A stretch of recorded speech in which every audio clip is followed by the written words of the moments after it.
เฮลโลทุกคน มือนี้สวยแล้วบ่ฮู้สิกินอย่างนี้เลยเงินด่วนซ่อนเลาะจะพาไปเลาะห้านคีนเปรเปอร์ซึ่งตั้งอยู่หน้าเลอทัดหลวงหรือว่าโรงแรมเลอทัดหลวงเนาะเข้ามาบรรยากาศในห้านก็คืองามเหมาะแก่การมานั่งเช็คอินกินข้าวสวยตากแอร์เย็นๆและนี่ก็คือ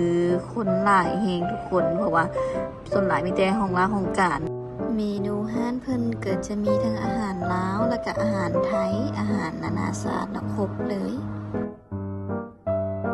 และมื้อนี้เอ็ดก็ได้สั่งเป็นเมนูแรกนั่นก็คือแกงนอบอกเลยทุกคนเซฟ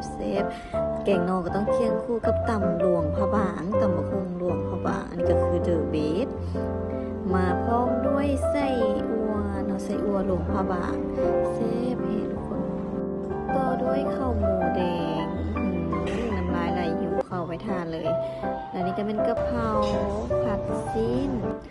ต่อด้วยเมนป่าตัวนี้เป็นป่ารับพริกก็คือเซ่ทุกคนแหละเมนูสุดท้ายที่แอดสั่งก็คือมันสมั่นตัวนี้แซ่บให้ทุกคนไปต้องลองเลยและนี่ก็เป็นบรรยากาศทางนอกเนาะเหมาะแก่การแบบเช็คอินถ่ายรูปเซลฟี่ก็คือได้เฮงอากาศซิวๆ ข่าวดีสีเงินด่วนสามารถสมัครสินเชื่อทางออนไลน์ได้แล้วเพียงแต่สแกน QR code ก็สามารถกู้เงินได้แล้วถ้าท่านใดสนใจอยากจำนำหรือว่าจำนำทะเบียนรถใหญ่หรือใบตาดินสามารถสอบถามพวกเราได้ที่เพจ Facebook ได้เด้อ